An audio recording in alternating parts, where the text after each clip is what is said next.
So I would like to introduce our summer intern from Xavier University, Lee Little.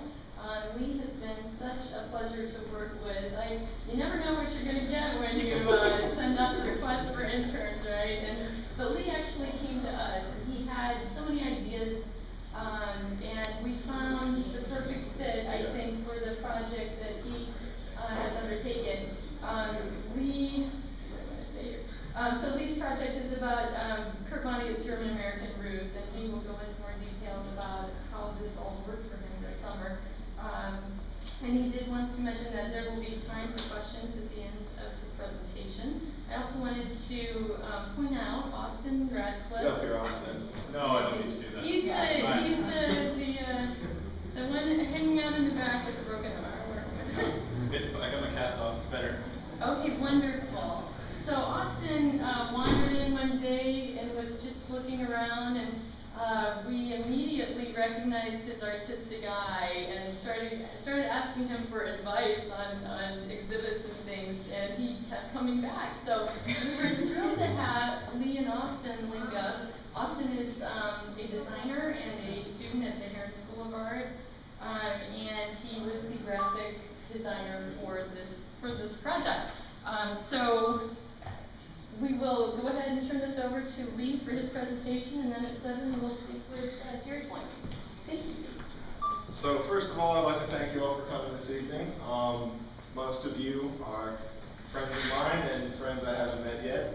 And I'm hoping that most of you are also Vonnegut fans. This is probably the book you've read first, or the only Vonnegut book. This is Slaughterhouse-Five, which details fictionalizes his experiences as a prisoner of war in Dresden during the firebombing during World War II. What you might not know is that he was a German-American descended from a long line of very, very high-class people in Indianapolis. So to understand that, you have to first understand the German Americans in Indianapolis. I'm sorry that this is over here. I'll move this a little. The German Americans have a long history here. You might have heard of the German Triangle, which is Cincinnati, Louisville, and Indianapolis, and that area in between. And it looks a heck of a lot like Germany. I've been to both places, so I'm not considering myself an expert by any means, but I've seen both of them. They are quite comparable.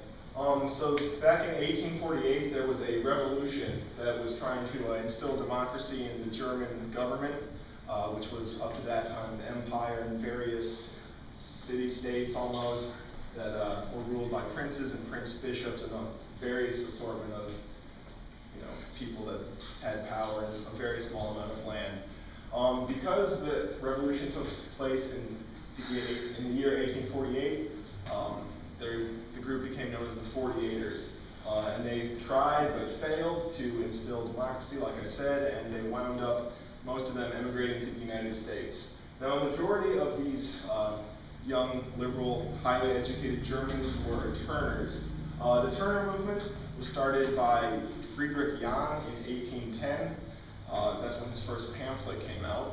And he wanted to unify the German states under a democracy to defeat Napoleon. So Napoleon had a wide-reaching impact, and you can still see that in Indianapolis today. And he believed that because he was a Prussian, which is northern Germany, around basically everything except for Bavaria and stretching into Poland, that you need a sound body and a sound mind. And that's still the Turner motto of sorts today. And they, for the 30 years before the 1848 revolution, they were setting up meeting halls and having meetings and debates and everything that was designed to foster the growth of democracy and also to get them fit so that they could go around and defeat Napoleon and kick him out of Germany once and for all. Which would eventually happen, but with the help of the British and a whole bunch of other multinational countries. So they were founded, and in the same year of 1848, they came to Cincinnati, which is where the first American Turnverein was founded. Turnverein is German for the English phrase of Turner group, Turner movement. Turnerbewegung is the German for Turner movement. So it was the individual Turner groups in each of the cities. And the Indianapolis Turnverein was first founded in 1851 under Kurt Vonnegut Sr., who I'll talk about later. He came over as one of the 48ers. But they stood for pro-democracy, pro-immigration, anti-slavery, and that was really important during the pre-Civil War days, because that's a lot of what the Civil War was fought about.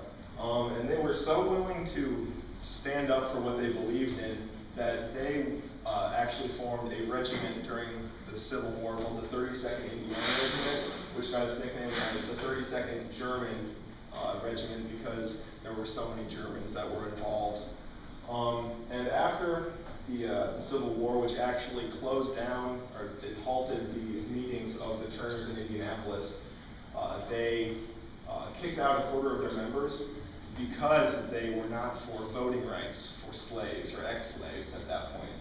So as much as the Civil War divided the country, it divided the Turners as well. And after that, since then, the Turners have kept up with their gymnastics of sorts, and they've been meeting, and they actually founded a school called the Normal College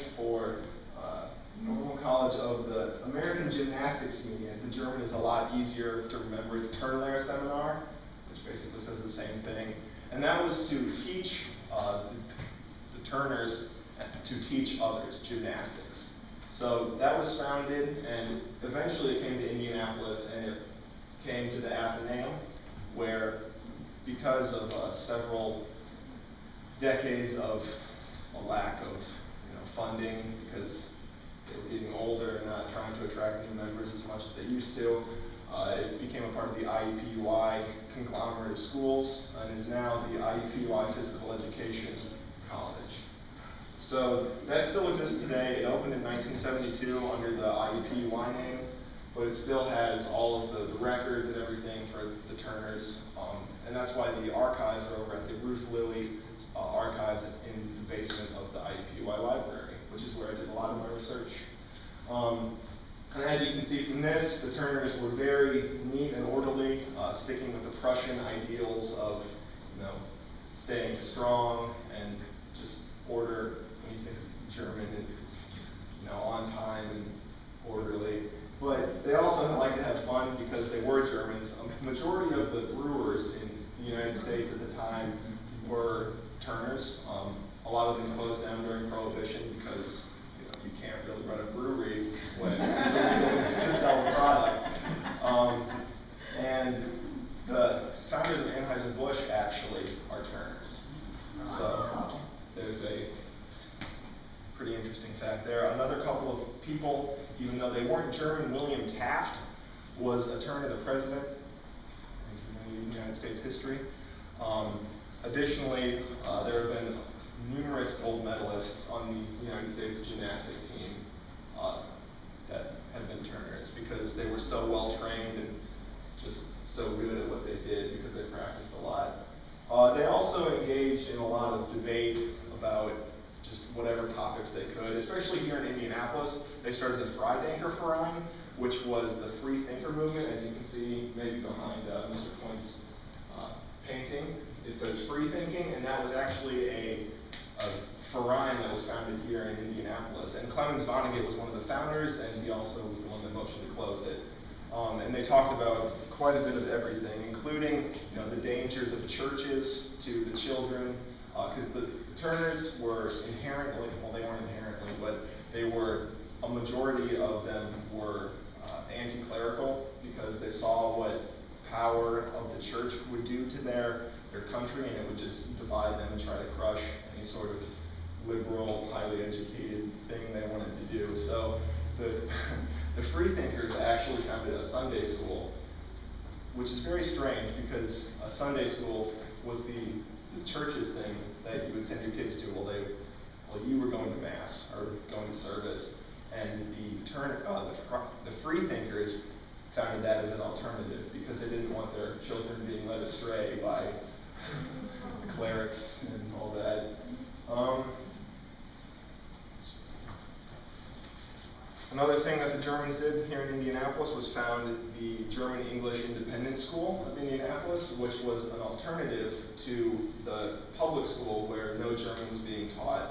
The Germans wanted their children to be educated in their culture by somebody that spoke their language to try to keep it alive, and they got that eventually. Kurt Vonnegut was one of the heralds of this cause, even though there were quite a few others. He's the one that's on the wall, not them.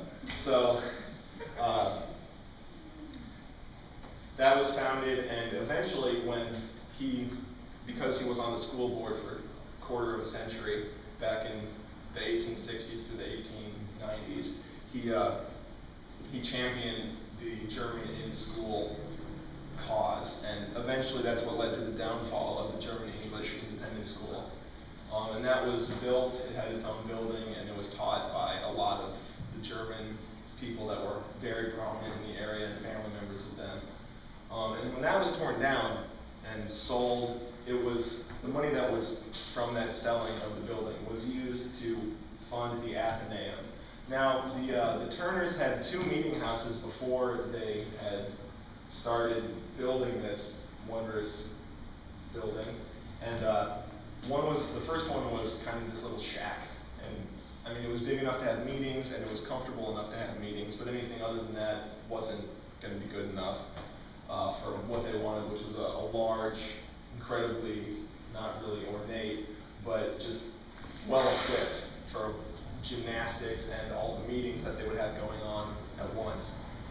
And so, in 1890, on the anniversary of the founding of the first Turn Hall in Indianapolis, they began drawing up plans for the Athenaeum, and they handed the responsibility of that over to Vonnegut and Bond, which I'll talk about later. And that was started by Bernard Vonnegut, who I'll also talk about later. He was Kurt Vonnegut's senior's second oldest son. So he kind of had first dibs on any sort of contract that would come around. And he first developed the less ornate wing, which is further, and they built that first to know that they would have enough money for the second wing, and they knew that they could build something like it. And then they built the incredibly ornate German Renaissance Revival facade building that you see now over on 401 East Michigan Street. And that has 80,000 square feet of usable space, and it was used to house a whole bunch of the different German vereins, like the Turners, the Manor Corps, which was the men's choir of the city, which Kurt Vonnegut was also a member of. He was pretty prominent in all of the vereins. It also has the Freidenker Verein for its existence, and the Damen Verein, which was the women's circle, which is still there. You can see the room that they used, and compare it to some of the pictures that they have as a daycare facility now. There were numerous restaurants that have come and gone, but the one today is the Ratskeller, which is really delicious, I must say. And the YMCA is still there, but in the back wall, after you walk in, you can still see the original ladders that they would use. Those are original, but the stained glass is not, because they used to play baseball inside. So that's obviously something that needed to change, either that or the windows.